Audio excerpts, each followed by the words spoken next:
Salut à tous. Bon, aujourd'hui, je vous propose de faire un petit point sur les limaces au potager, comment les gérer, qu'est-ce que je fais pour pas avoir trop de dégâts, pour limiter la pression. Parce que en ce moment, alors avec la météo qu'on a, pluvieux, très humide, c'est hyper favorable aux invasions de limaces, surtout qu'on vient planter plein de petits plants qui sont tout jeunes, qui sont attirés par les limaces, qui vont attirer les limaces en nombre. Et en fait, voilà, il y a deux, trois trucs à savoir au niveau des plantations. C'est en fait, quand vous allez venir planter un jeune plant au potager, il va être en stress, parce que voilà, il y a le stress du repiquage de la plantation. Et les limaces, les escargots sont attirés par tous les végétaux en décomposition et les plants faibles, c'est-à-dire que les plants qui sont soit malades ou alors les plants qui subissent le stress. Et donc du coup les plants qu'on vient de planter, les jeunes plants, sont en stress parce que le temps qu'ils reprennent le racinement et tout ça. Et donc ça, les limaces et les escargots le sentent. Donc c'est pour ça qu'elles viennent s'attaquer aux jeunes plants qu'on vient de planter. Si vous avez une salade qui est là depuis un mois et demi, il y a moins de chances qu'elle se fasse complètement manger si elle est en place, plutôt qu'un jeune plant à côté que vous venez de planter. Voilà, il sera plus sujet aux attaques. Donc il y a ça, donc c'est surtout sur les 3 premières semaines après la plantation que les plants sont à risque. Après, il y a beaucoup moins de risques d'attaque. Et du coup, il y a beaucoup d'attaques en ce moment parce que en grande partie, on fait beaucoup de plantations sur le mois de mai. Et donc il y a une forte pression, et notamment avec les météos qui est très pluvieuse, ça aide pas et ça favorise en plus leur venue. Quand c'est beaucoup plus sec, voilà, on a beaucoup moins d'attaques des limaces. Donc voilà, ça c'est... Et donc du coup, qu'est-ce que je fais moi au potager pour limiter ces attaques? Alors il y a deux trois trucs, du compostage de surface. Bon voilà, ça c'est des morceaux de légumes qu'on n'a pas mangé, il y a des épluchures, tout ça. Donc vous voyez ici j'ai mes tomates de chaque côté. J'ai mis le compostage de surface au milieu, donc comme ça les occupe. Alors il y a aussi le fait que, vous voyez, les plants de tomates que j'ai plantés, les tiges elles sont robustes, donc là voilà, déjà ça elles vont moins les attaquer. Elles peuvent peut-être me manger quelques feuilles, mais vu que les plants sont déjà bien développés, si elles mangent quelques feuilles, moi ça sera pas trop un problème. Les plants pourront continuer à se développer. C'est pas des petits plants. Voilà, si vous avez une toute petite tige si vous avez une petite tige comme ça sur vos plants de tomates, bon voilà, il y a un risque qu'elles puissent les couper. Donc voilà, que vous perdiez le plant. Vous voyez, là par exemple, j'avais mis un plant de tournesol. Vous voyez, moi aussi j'ai des dégâts. Il a été décapité. Bon, il aura tenu 2 soirs. Donc pareil, j'ai des pertes aussi, mais voilà, j'essaye de limiter en mettant toujours des plants bien robustes au potager. Le compostage de surface, mais c'est pas infaillible parce que voilà, ça les permet de les occuper, mais il y en a tellement en ce moment qu'elles vont réussir à les manger les plants. Et je fais aussi des ramassages le soir. Donc vous voyez, ça c'est ce que j'ai ramassé juste hier soir. Bon, après tout ça, ça part dans le champ à côté. Voilà, je les mets à 200-300 mètres de la maison. Le temps qu'elles reviennent, je pense que mes plants, ils auront bien grandi. Donc voilà, ça c'est ce que j'essaye de faire. Et si on fait le ramassage sur quelques soirs, ça va quand même diminuer assez nettement la pression, surtout sur un nombre donné. Alors vous voyez, là je l'ai fait hier soir parce que j'ai mis juste à côté de mes tomates tout un rang de haricots. Il est juste en train de sortir. Alors les haricots, elles adorent ça. Les jeunes feuilles, là, ça peut aller super vite, faire décapiter les plants. Donc du coup, je suis venu ramasser hier autour. J'ai ramassé un bon bocal. J'espère que je vais refaire un tour ce soir. J'espère que ça sera mieux. En tout cas, pour l'instant, ça a limité les dégâts. Et il y en avait pas mal qui étaient sur le compostage de surface qui est à côté. Donc voilà, ça pour l'instant, c'est assez efficace. C'est pas infaillible. Alors j'ai essayé le marc de café. Franchement, ça sert pas à grand chose.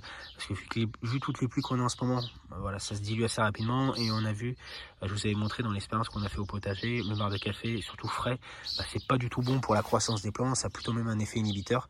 Donc si on peut l'éviter au potager, c'est mieux à mettre au compost plutôt. Les coquilles d'œufs, c'est pareil. Vous pouvez faire le test. Vous mettez un escargot, des coquilles d'œufs autour. Elles vont traverser sans souci. Donc ça, c'est pas super efficace. Et puis sur un potager d'une centaine de mètres carrés, il faudrait des kilos et des kilos de coquilles d'œufs. Donc c'est pas forcément utile. Si j'utilise parfois les demi-bouteilles d'eau, donc ça c'est bien pour un plant unique comme un plant de courge, mais qui sont pas trop grands, ou des plants de salade. Ça peut fonctionner sur les 15 premiers jours, c'est assez efficace comme je vous disais, vu qu'ils sont plutôt vulnérables au départ. Donc ça c'est assez efficace. Je vais vous montrer, c'est ce que j'ai utilisé sur mes plants qui étaient ici. Donc voilà, ça c'est mes plants de laitue que j'avais fait pousser au mois de mars. Donc là j'avais mis une demi-bouteille dessus au départ. Ça permet vraiment, sur les 15 premiers jours où les plants sont à risque, de les protéger des limaces.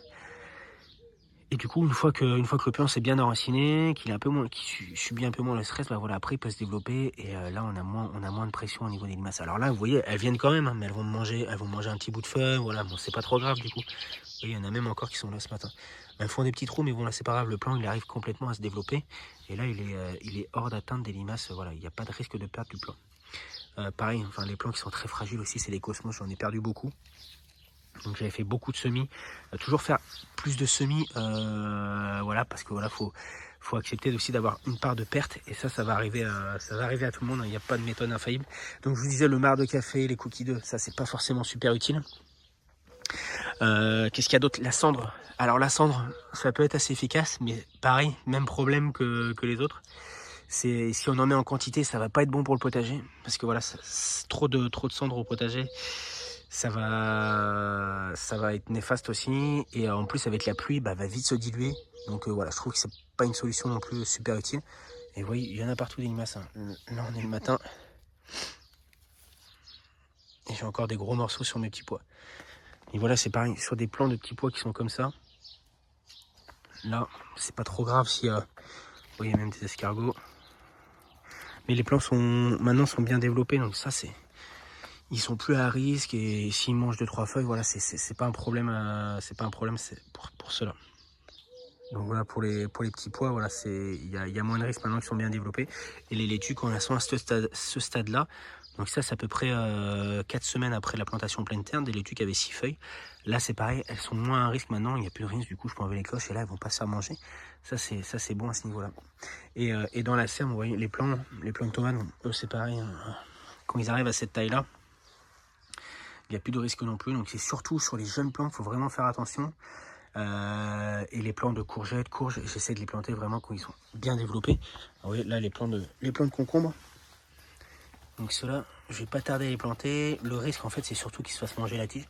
Mais si le développement est assez important, on va quand même limiter les risques de perte. Donc voilà pour cette petite vidéo sur les limaces. N'hésitez pas à partager vous ce que vous utilisez chez vous. Et voilà, si vous avez des bonnes astuces, à laisser ça en commentaire, ça pourra sûrement intéresser du monde. Donc voilà, je vous souhaite à tous une excellente semaine. Et à très bientôt pour une prochaine vidéo potager. Allez, ciao ciao.